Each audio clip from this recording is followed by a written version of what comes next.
Tak akan mundur walaupun hanya selangkah. Rasul mulia sebagai pedoman, Quran dan Sunnah sebagai jalan hidup kami. Bismillah, Assalamualaikum warahmatullahi wabarakatuh. Alhamdulillahirrabbilalamin. Wassalatu wassalam ala rasulillah wa ala alihi washabihi ajmain. Ambad. Sahabat LC yang dirahmati oleh Allah Subhanahu wa taala. Alhamdulillah kita berjumpa kembali di acara webinar LC. Salawat serta salam kita curahkan kepada baginda Nabi kita Nabi Muhammad SAW. Sahabat LC yang dirahmati oleh Allah Subhanahu wa taala. Insyaallah acara webinar hari ini kita akan membahas satu tema tentang tanda-tanda hari kiamat yang akan disampaikan oleh Ustadz Yusuf Supriyadi, SPDI. Teman-teman juga jangan lupa untuk mengisi kehadirannya dengan cara live chat ya. Lalu ketik hadir, pagar, nama sahabat, pagar, dan juga kota. Dan juga untuk sahabat-sahabat jangan lupa mengisi form e-sertifikat agar sahabat bisa mendapatkan e-sertifikat dari acara webinar ini. Baik, sebelumnya juga saya mengingatkan untuk para sahabat yang ingin belajar keislaman secara online, kita punya juga program yaitu program KSI, Kuliah Studi Islam Online ya. Ya, sahabat-sahabat bisa mendaftar melalui WhatsApp berikut 0821 2481 6705. Sekali lagi 0821 2481 6705. Baik, demikian dari saya. Untuk selanjutnya mari kita simak materi webinar yang ke-115 dengan tema tanda-tanda hari kiamat yang akan disampaikan oleh Ustadz Yusuf Supriyadi. Bismillahirrahmanirrahim. Assalamualaikum warahmatullahi wabarakatuh. Alhamdulillah wassalatu wassalamu ala Rasulillah wa ala alihi wa ashabihi wa man tabi'ahum bi ihsanin ila yaumil qiyamah, thumma amma ba'd. Kaum muslimin, ayuhas syabab, para pemuda, sahabat LC, dan juga kaum muslimin secara umum dimanapun antum semua berada. Alhamdulillah pada kesempatan kali ini kita bisa berjumpa dalam sebuah webinar dan saya di sini akan menyampaikan sebuah materi tentang keimanan. Lebih khususnya adalah iman kepada hari akhir, ya. Ini adalah rukun iman yang kelima. Jadi ketika Rasulullah Sallallahu Alaihi Wasallam ditanya oleh malaikat Jibril, akhbirni anil iman, kabarkan kepadaku tentang iman. Kemudian Rasulullah Sallallahu Alaihi Wasallam menjawab, al imanu an tu'mina billahi wa malaikatihi wa kutubihi wa rusulihi wal yaumil akhiri wa tu'mina bil qadari khairihi wa syarrihi. Ada 6 rukun iman yang dijelaskan oleh Rasulullah sallallahu alaihi wasallam dalam sabdanya tadi, yaitu beriman kepada Allah, beriman kepada malaikat, beriman kepada kitab-kitab, beriman kepada para rasul, dan yang kelima beriman kepada hari akhir, hari kiamat. Lalu yang keenam beriman kepada takdir, qadar ya, yang buruk maupun yang baik. Nah, ini hadis riwayat Imam Muslim. Ini adalah penjelasan tentang rukun iman yang wajib kita imani. Nah, kali ini kita akan bahas rukun iman yang kelima, yaitu iman kepada hari kiamat. Nah, hari kiamat ini kapan terjadinya? Jadi hari kiamat itu tidak ada yang tahu kapan terjadinya. Tetapi kita harus yakin yang namanya hari kiamat itu pasti akan terjadi. Ketika hari kiamat terjadi, maka seluruh makhluk yang ada di bumi itu binasa. Ya. Bumi pun akan dihancurkan oleh Allah Subhanahu wa taala sehingga tidak ada lagi kehidupan. Kematian seluruhnya. Kapan itu terjadinya? Tidak ada yang tahu. Ya, bahkan Rasulullah sallallahu alaihi wasallam tidak tahu, malaikat Jibril juga tidak tahu. Dan dalam Al-Qur'an dijelaskan Allah Subhanahu wa taala berfirman, yas'alunaka 'anis sa'ati ayyana mursaha qul innama ilmuha 'inda rabbi la yujalliha liwaqtiha illahu. Mereka menanyakan kepadamu Muhammad tentang kiamat. Kapan terjadinya kiamat? Jadi ayat ini berbicara tentang pertanyaan orang-orang ya kepada Nabi Muhammad SAW, kapan terjadinya hari kiamat? Maka kata Allah Subhanahu wa taala, jawablah kepada mereka, sesungguhnya pengetahuan tentang kiamat itu hanya ada pada Allah Subhanahu wa taala, Rabbi, ya, Rabbku. Tidak ada seorang pun yang dapat menjelaskan waktu terjadinya selain hanya Allah Subhanahu wa taala. Surat Al-A'raf ayat 187. Jelas sekali ya, tidak ada yang bisa menjelaskan kapan terjadinya. Oleh karenanya kalau ada orang yang bisa menjelaskan kapan terjadinya hari kiamat, maka kita wajib tidak percaya. Ya, nggak boleh kita percaya kepada orang itu. Karena Allah sudah katakan, tidak ada seorang pun yang tahu. Ilmunya tentang kapan terjadinya kiamat hanya ada di sisi Allah Subhanahu wa taala. Hanya saja kita wajib meyakini pasti kiamat akan terjadi. Ini rukun iman. Kemudian Rasulullah Shallallahu Alaihi Wasallam juga tidak tahu, tetapi Rasulullah Shallallahu Alaihi Wasallam memberikan kepada kita tanda-tandanya. Ya, tanda-tanda kapan terjadinya. Dalam sebuah hadis beliau bersabda tentang tanda-tanda kiamat, diantaranya antalidal amatu rabbataha wa antaral hufatal uratal alata ri'a asya yatatawaluna fil bunyan. Ketika engkau melihat ada budak yang melahirkan tuannya, ada seorang budak dia melahirkan bayi tapi bayinya itu menjadi tuannya. Nah, ini tanda-tanda kiamat ya. Kemudian engkau melihat para pengembala kambing yang tidak memakai alas kaki, tiba-tiba mereka berlomba-lomba mendirikan bangunan-bangunan tinggi. Ya, mereka berlomba-lomba mendirikan bangunan tinggi. Ini juga hadisnya riwayat Imam Muslim dalam hadis Jibril tadi ya. Jadi Rasulullah Shallallahu Alaihi Wasallam pun tidak tahu, tapi beliau hanya tahu tentang tanda-tandanya. Ya, beliau hanya tahu tentang tanda-tandanya. Dan tanda-tanda kiamat ini ada tanda-tanda kecil, ada tanda-tanda besar. Jadi kiamat itu adalah kehancuran alam semesta. Dan tanda-tandanya ada yang kecil, ada yang besar. Jadi cara menyebutnya itu bukan tanda-tanda kiamat kecil, tanda-tanda kiamat besar ya. Bukan. Tapi tanda-tanda kecil hari kiamat dan tanda-tanda besar hari kiamat. Tanda-tanda kecil ini menunjukkan bahwa kiamat sudah dekat tetapi jaraknya relatif masih panjang. Adapun tanda-tanda besar, maka ini menunjukkan bahwa kiamat sudah sangat dekat dan waktunya hampir tiba. Nah, tanda-tanda kecil ini bisa kita bagi menjadi 3. Ada yang sudah terjadi, ada yang sedang terjadi, dan ada yang belum terjadi, serta akan terjadi.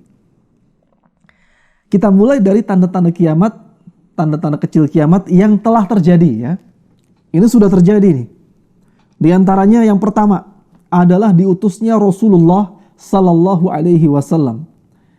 Kapan Rasulullah Sallallahu Alaihi Wasallam diutus? Ya, sekitar tahun 600 Masehi atau tahun gajah ketika itu ya. Ya. Dan ini adalah tanda-tanda kiamat sebagaimana Rasulullah Sallallahu Alaihi Wasallam bersabda, bu'ithu ana was-sa'ata kahataini. Bu'ithu ana, saya diutus bersamaan dengan hari kiamat seperti ini. Beliau mengisyaratkan 2 jari beliau Sallallahu Alaihi Wasallam dalam riwayat Imam Al-Bukhari. Jadi ini menunjukkan dekatnya hari kiamat ya. Jadi dua jari beliau itu menunjukkan dekatnya hari kiamat. Kemudian juga wafatnya Rasulullah Sallallahu Alaihi Wasallam. Nah, ini sudah terjadi ya. Jadi Rasul itu diutus memang di akhir zaman. Nabi akhir zaman itu, nabi penutup para nabi adalah Nabi Muhammad Rasulullah Sallallahu Alaihi Wasallam.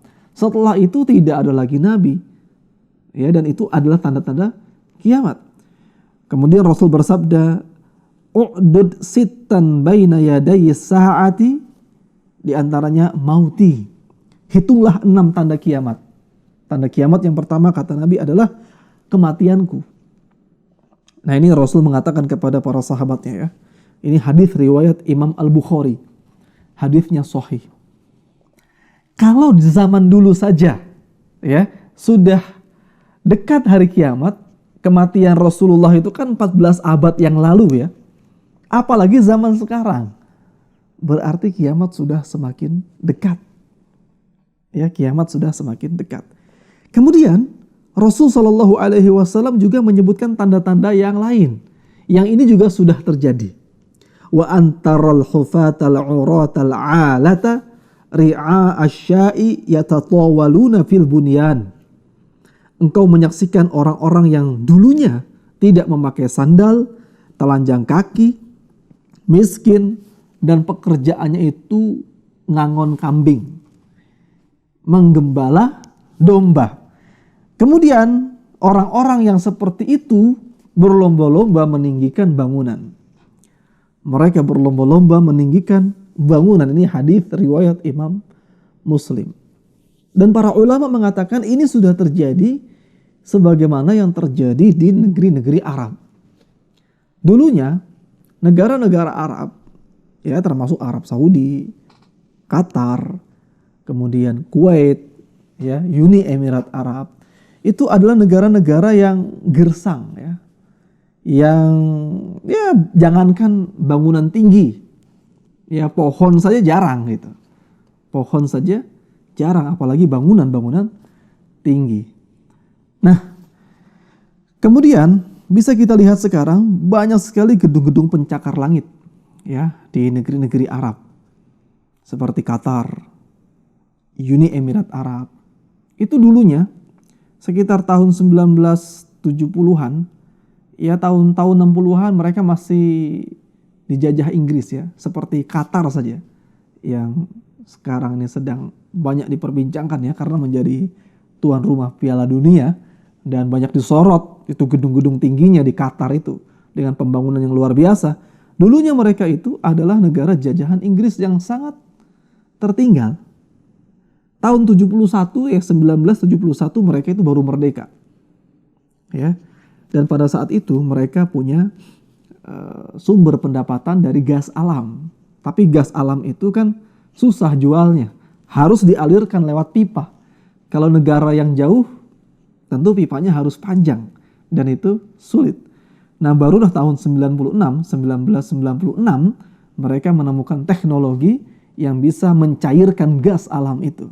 Sehingga distribusi ke negara-negara yang menjadi importir gas alam itu semakin mudah dan penjualan meningkat. Sehingga disitulah sekarang negara Qatar menjadi negara terkaya di dunia.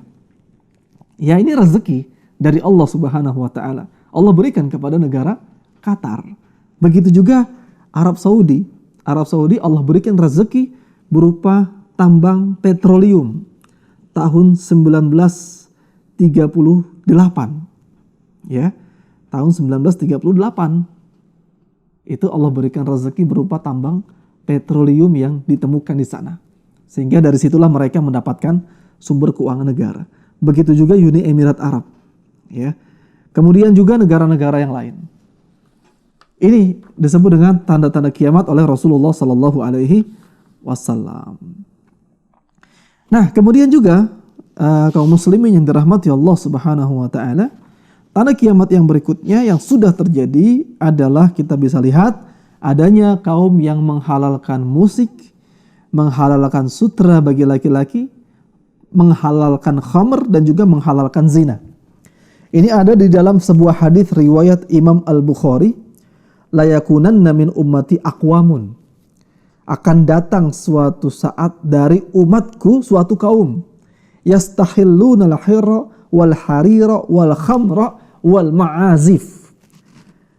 Dari umatku itu nanti ada yang menghalalkan zina, menghalalkan sutra, menghalalkan khamr dan menghalalkan musik. Ya, ini hadisnya riwayat Imam Bukhari ini. Bukan hadis sembarang hadis. Hadis sahih. Ada 4 yang dulunya haram, ya kata para ulama ketika menjelaskan hadis ini.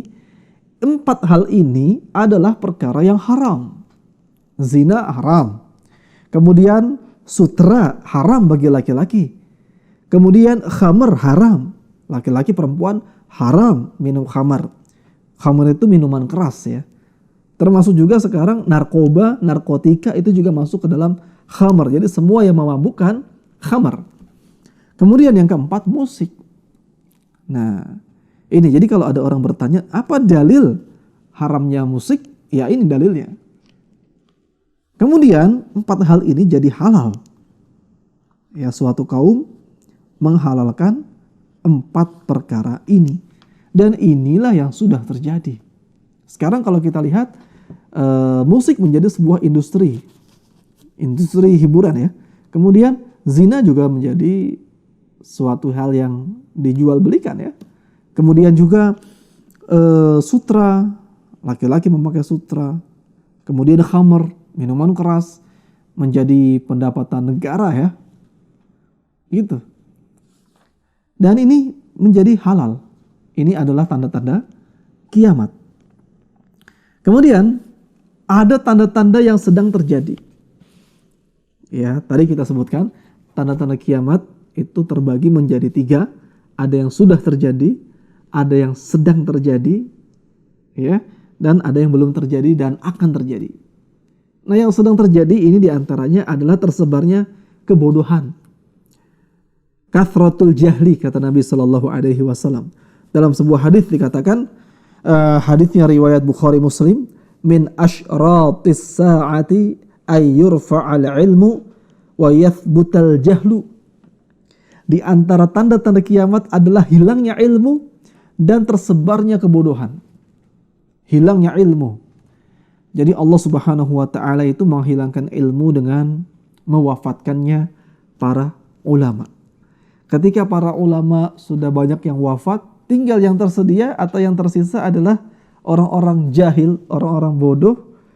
Kemudian orang-orang bodoh ini menyebarkan sesuatu, ya, pendapat-pendapatnya tanpa dilandasi dengan dalil.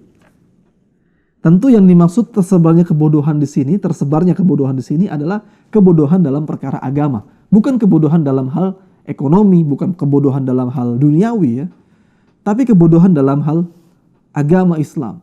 Kebodohan terhadap akidah tersebar. Ya. Banyak orang-orang yang masih menyembah kuburan, masih percaya kepada benda-benda mistik. Benda-benda mistik dianggapnya bisa memberikan keberuntungan. Percaya kepada benda-benda langit dengan ramalan-ramalan. Nah, ini kan kebodohan akidah, kesesatan dalam hal keyakinan. Kemudian juga dalam hal ibadah, ya, banyak orang yang tidak bisa membaca Al-Quran, tidak bisa memahami agama dengan baik dan benar, tidak tahu siapa itu Nabi Muhammad Sallallahu Alaihi Wasallam, tidak tahu apa itu hadis Nabi Sallallahu Alaihi Wasallam, tidak tahu apa itu tafsir, ya, tidak tahu. Inilah bukti bahwa hadis Nabi yang menjelaskan tanda-tanda kiamat berupa banyaknya kebodohan ini sudah terjadi sekarang, sedang terjadi. Ya, sedang terjadi. Kemudian tanda kiamat yang berikutnya adalah taqarubuz zamani.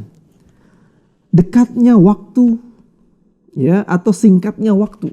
Jadi waktu itu terasa begitu singkat, begitu dekat.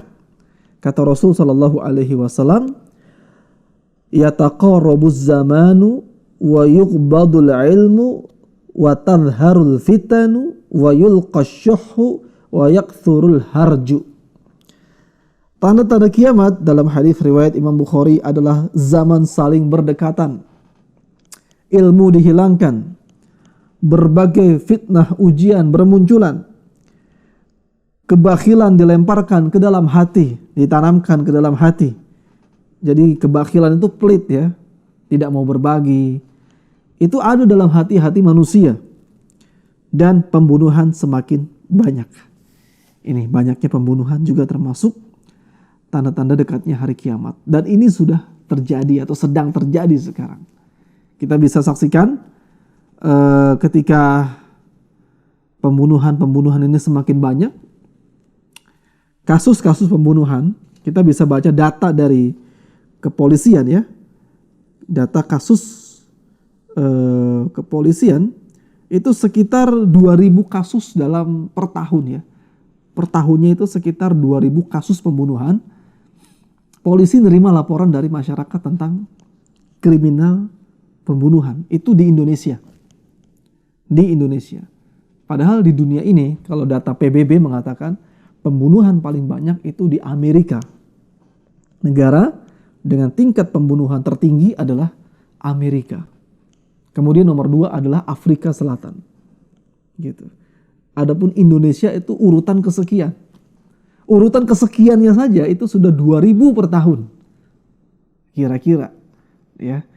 Rata-rata ya 2.000 per tahun 2022 kemarin. 2.000 kasus pembunuhan, ini angka yang sangat besar sekali. Kalau kita bandingkan dengan di zaman Nabi SAW, itu sangat sedikit ya di zaman Nabi itu. Ya, bahkan di zaman Nabi itu ada peperangan-peperangan ya. Kita sebutlah perang Badar. Perang Badar itu perang antara kaum muslimin dengan orang-orang kafir Quraisy. Kafir Quraisy itu jumlahnya ketika itu 700 orang. 700 orang. Sementara kaum muslimin 313 atau 314 ya. Dari kaum muslimin yang meninggal itu 14 orang. Dari pihak musyrikin yang meninggal 70 orang. Berarti 70 tambah 14 adalah 84.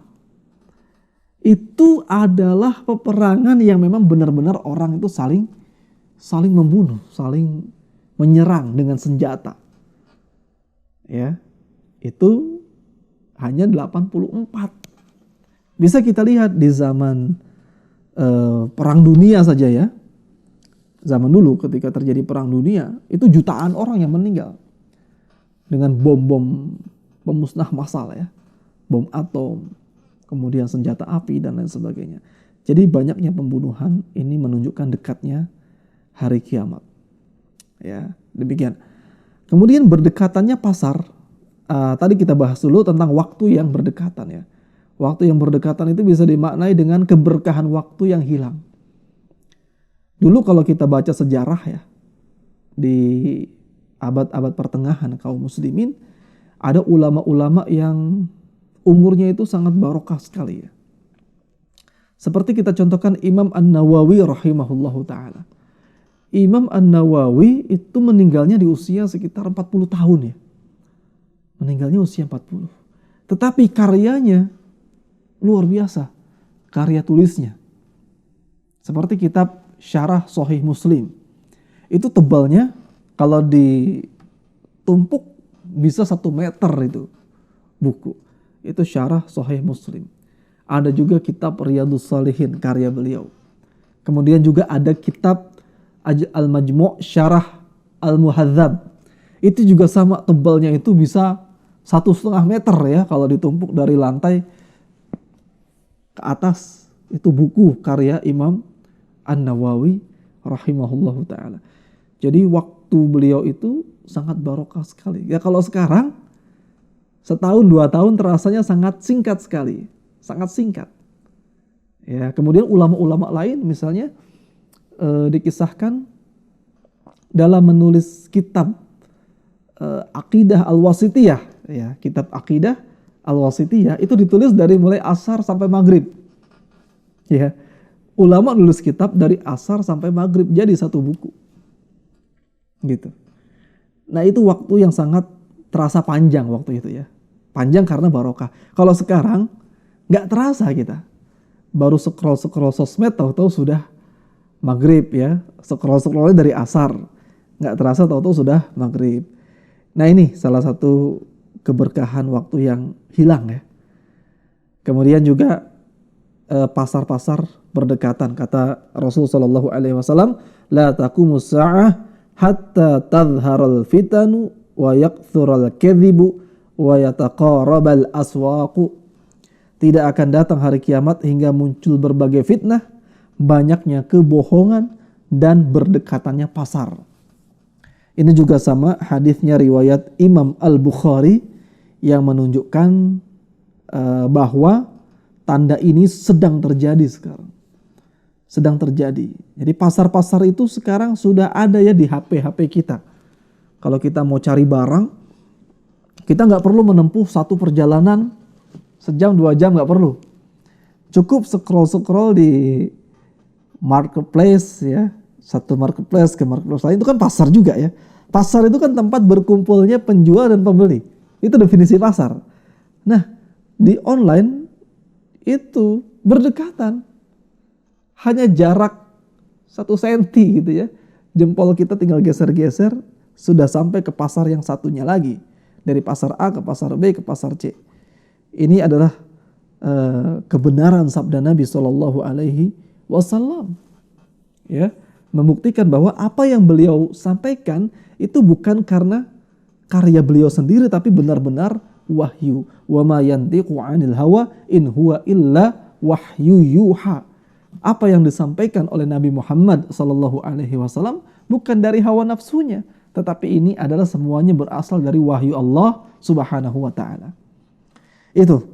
Kemudian di antara tanda kiamat yang sedang terjadi adalah munculnya mutanabbi'un. Mutanabbi'un adalah orang yang ngaku sebagai nabi. Kita bisa baca dalam sebuah hadis, sayakunu fi ummati 30 kadzabuna kulluhum yaz'umu annahu nabiyyun. Akan ada dari umatku 30 orang pendusta, 30 kadzabun, kulluhum yaz'umu, semuanya mereka mengaku annahu nabiyyun, mereka itu sebagai nabi. Kemudian Rasul mengatakan, wa ana khatamun nabiyyin, dan aku adalah penutup para nabi. La nabiyya ba'di, tidak ada lagi nabi setelah aku. Hadis riwayat Imam At-Tirmidzi. Dan ini bahaya sekali ya.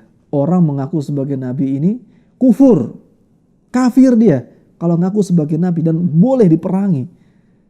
Boleh diperangi. Ngaku sebagai nabi, sesat. Tapi ternyata banyak yang menjadi pengikutnya.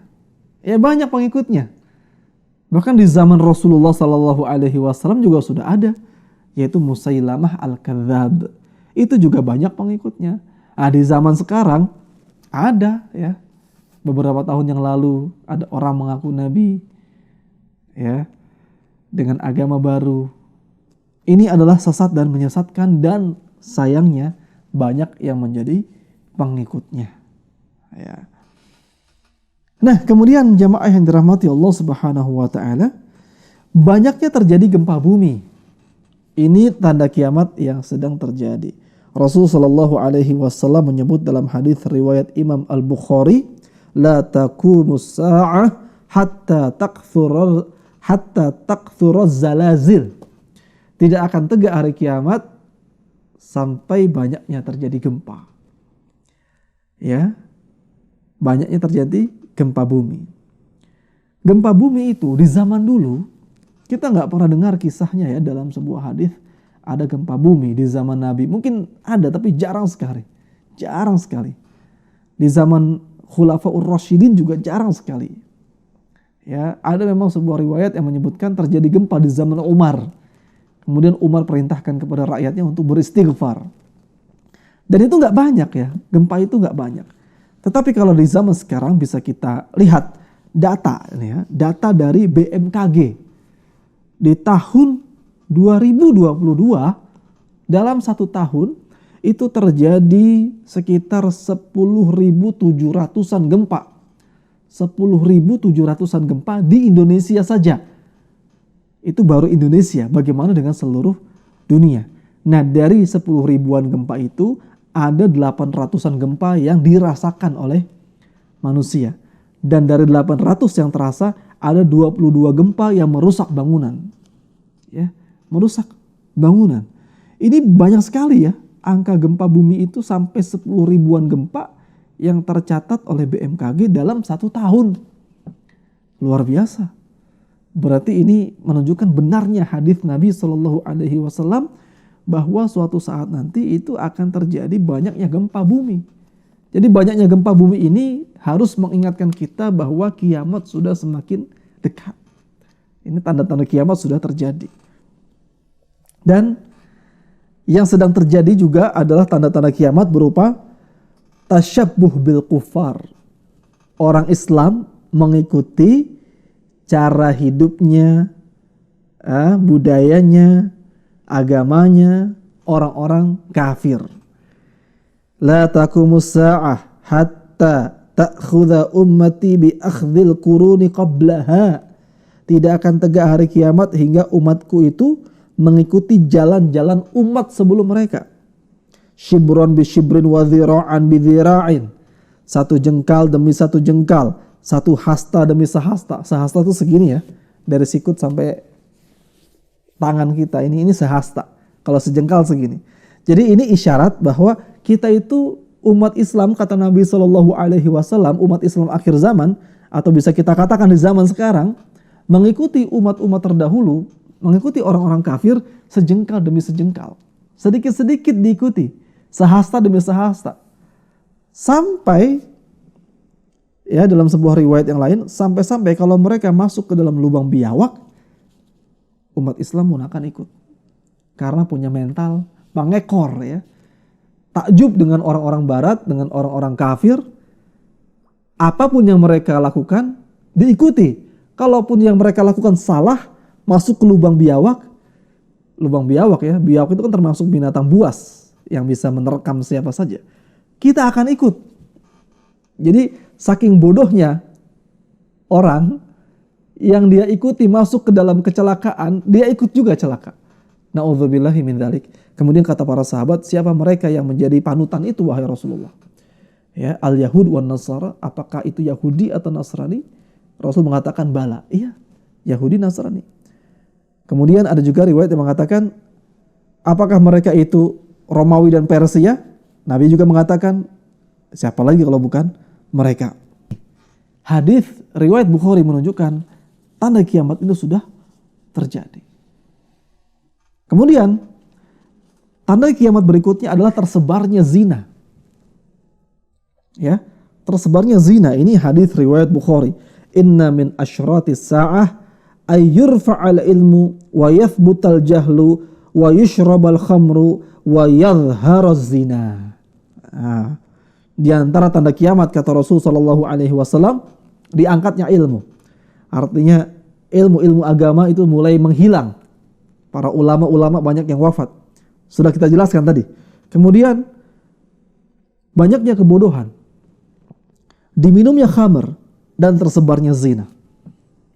Jadi zina itu bukan lagi satu hal yang aib ya. Ini menjadi hal yang biasa. Menjadi terang-terangan di akhir zaman. Sebagaimana sabda Nabi ini. Yang ini menunjukkan bahwa dekatnya hari kiamat. Dan ini ternyata sudah terjadi. Sudah terjadi. Sudah banyak orang yang melakukan zina bukan hanya di kota-kota besar. Tapi di kampung-kampung terpencil. Di desa-desa, di pelosok-pelosok. Banyak terjadi zina. Bahkan yang di pelosok itu konon katanya lebih dahsyat daripada yang di kota. Karena yang di desa tidak tersorot oleh media massa. Tapi efeknya nyata. Kalau yang di kota disorot oleh media massa sehingga banyak pemberitaan terjadi perzinaan. Nah ini dahsyat. Perzinaan ini bukan masalah sepele ya. Orang berzina itu kalau dia sudah pernah menikah, dia berzina, dilempari batu kepalanya sampai meninggal. Hukumannya seperti itu di dunia ya. Jadi bukan perkara yang ringan. Seperti kata orang mengutip hadis, tapi tujuannya untuk seolah-olah meremehkan dosa zina. Seperti riba itu dosanya lebih besar daripada berzina dengan ibu kandung. Hadisnya benar. Tetapi dia menyampaikan hadis itu untuk mengesankan seolah-olah zina itu kecil. Padahal zina juga dosa besar. Dosa besar ini. Orang kalau riba tidak ada yang dihukum dengan cara dirajam. Dilempari batu kepalanya sampai meninggal. Tidak ada. Tapi kalau orang berzina ada. Dan pernah ada di zaman Nabi SAW. Seorang wanita Gomidiyah yang mana dia mengaku berzina. Kemudian dihukum rajam oleh Rasulullah. Dan disaksikan oleh kaum muslimin. Dilempari kepalanya dengan batu. Batunya bukan batu-batu sebesar ini ya. Batu-batu begini bukan. Tapi batu-batu kecil ya, segede jempol-jempol kita ini, dilempari sedikit demi sedikit, lama-lama dia meninggal. Nah, ini besarnya dosa zina dan sayangnya ini menjadi satu hal yang marak. Ya, dan ini adalah tanda kiamat. Tanda kiamat. Kemudian munculnya ruwaibidah. Ya, ruwaibidah. Apa itu ruwaibidah? Para sahabat bertanya. Ruwaibidah adalah as-safihu yatakallamu fi amril ammah. Hadis riwayat Ibnu Majah, ruwaibidah itu adalah orang bodoh tapi bicara urusan umat secara luas. Ya. Dia sebenarnya tidak punya kapasitas untuk membicarakan masalah-masalah kemaslahatan umum, masalah umat Islam secara luas. Tapi dia karena pinter ngomong, jadi bisanya ngomong, akhirnya dia ngomong apa saja diladenin sama dia. Nah, ini disebut ruwaibidah ya. Jadi ruwaibidah itu bukan orang yang pandai. Justru ruwaibidah itu orang bodoh, tapi sok-sokan dia bicara masalah umat secara luas, masalah problematika umat secara luas. Ya, bisa dikatakan ini offset ya. Kalau dalam sepak bola itu offset. Dia bukan kapasitasnya mengomentari suatu hal, tapi dia komentari seolah-olah dia paling ngerti masalah itu. Ya, ini munculnya ruwaibidah. Dan di zaman sosial media sekarang, itu orang dengan mudah seolah-olah dia adalah orang paling ahli, paling pakar tentang sesuatu. Dia mengomentari semua hal terkait dengan maslahat umum dengan komentar-komentar yang seolah-olah dia ini ahlinya. Ya. Oleh karena itu, kita ketika melihat fenomena seperti ini, wajib bagi kita untuk memperdalam ilmu ya, sesuai dengan Al-Quran dan hadis Nabi SAW, agar tidak terkecoh dengan perkataan ruwaibidah. Karena biasanya ruwaibidah itu ketika dia menyampaikan sesuatu, dia tidak punya landasan ilmu yang tepat, tidak berdasarkan Al-Quran, hadis dan pemahaman para sahabat. Ya, demikian. Kemudian juga munculnya wanita-wanita yang berpakaian tetapi seolah-olah telanjang. Ini tanda kiamat yang sudah terjadi ya. Sinfani min ahlin nar lam arahuma. Ada dua kalangan penghuni neraka yang aku belum pernah melihat keduanya. Yang pertama adalah kaum yang membawa cambuk seperti ekor-ekor sapi. Dia memukul manusia yang ada di hadapannya. Ini orang-orang zalim ya. Kemudian juga nisaun kasiyatun ariyatun mumilatun mailat. Yaitu wanita-wanita yang mana mereka itu adalah orang-orang yang berpakaian tetapi telanjang. Kemudian mereka itu mencondongkan dirinya kepada laki-laki.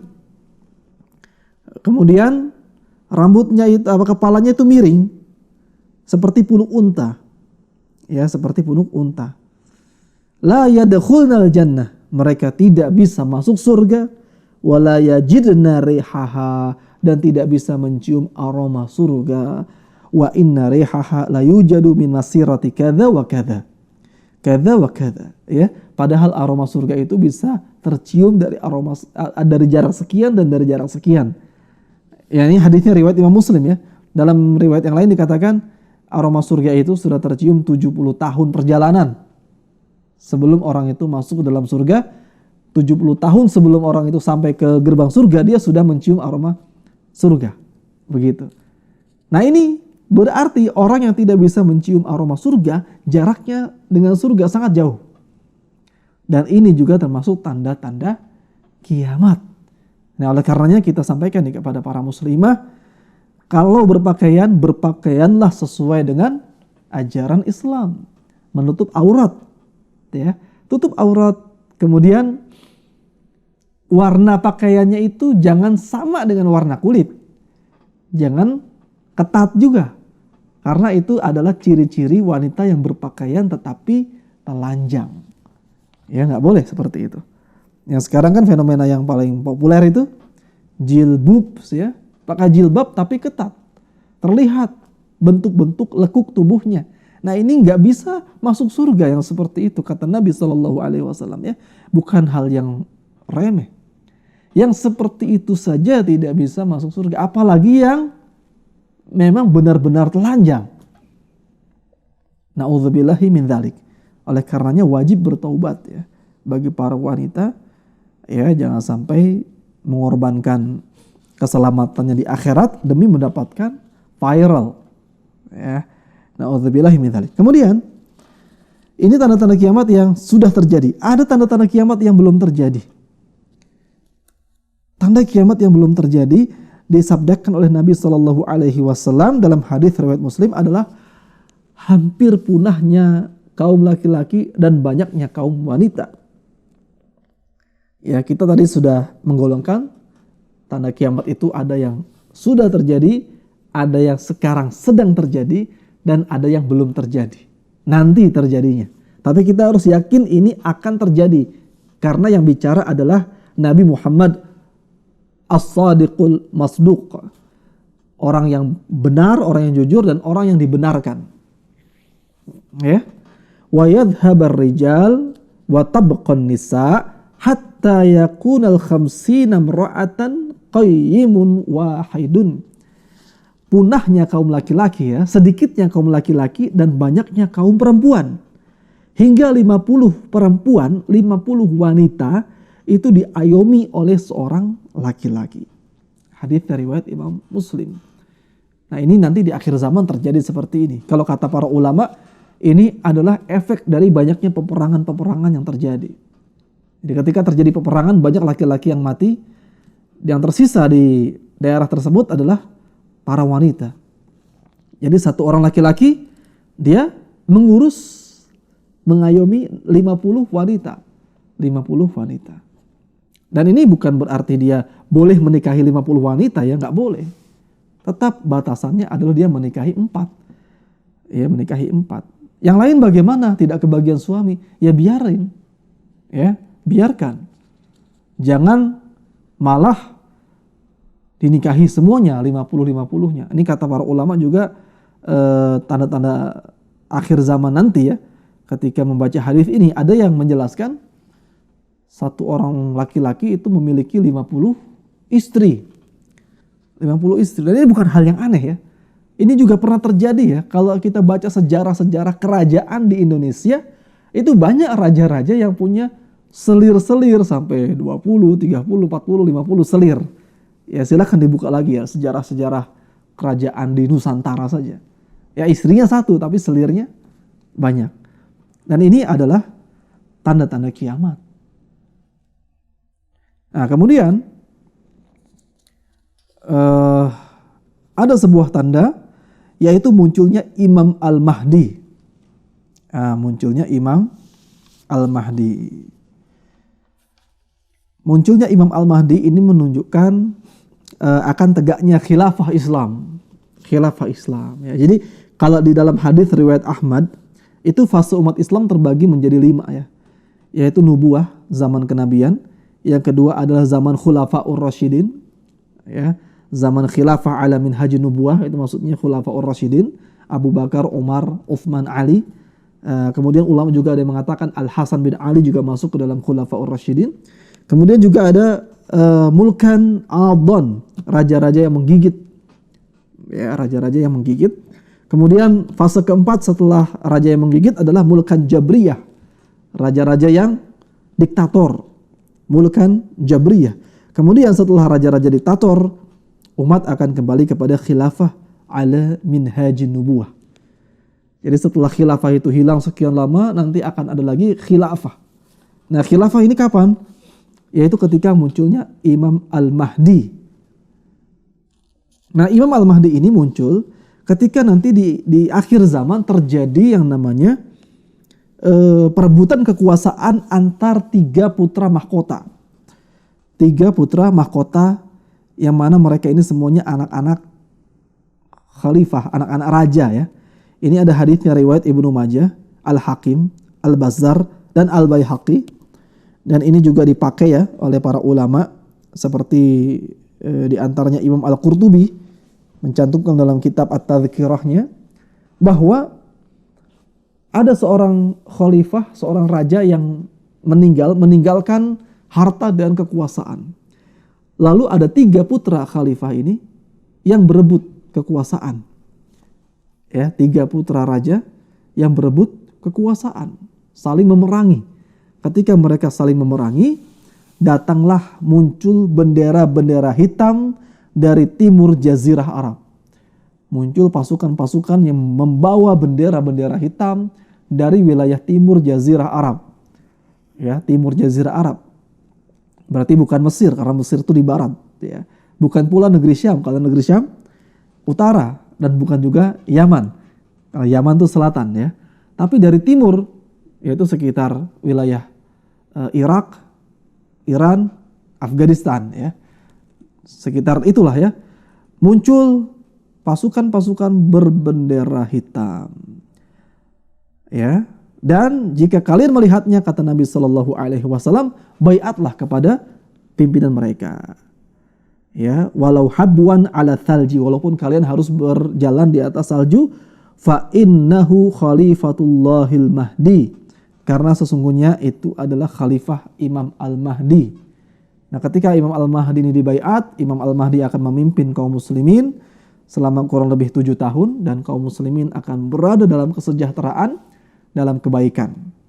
Ya, ketika kaum muslimin sedang dalam kebaikan seperti itu, ternyata tiba-tiba muncullah Dajjal. Dajjal, makhluk dengan mata yang buta sebelah, kemudian punya kemampuan berpindah-pindah satu tempat ke tempat lainnya dengan sangat cepat, kemudian bisa membawa sungai api dan sungai air, bisa menyuburkan tanaman, bisa mendatangkan hujan, bisa memberikan kekeringan, dan dia mengaku sebagai Tuhan. Ya, dia berkeliling dunia selama 40 hari. Ini Dajjal.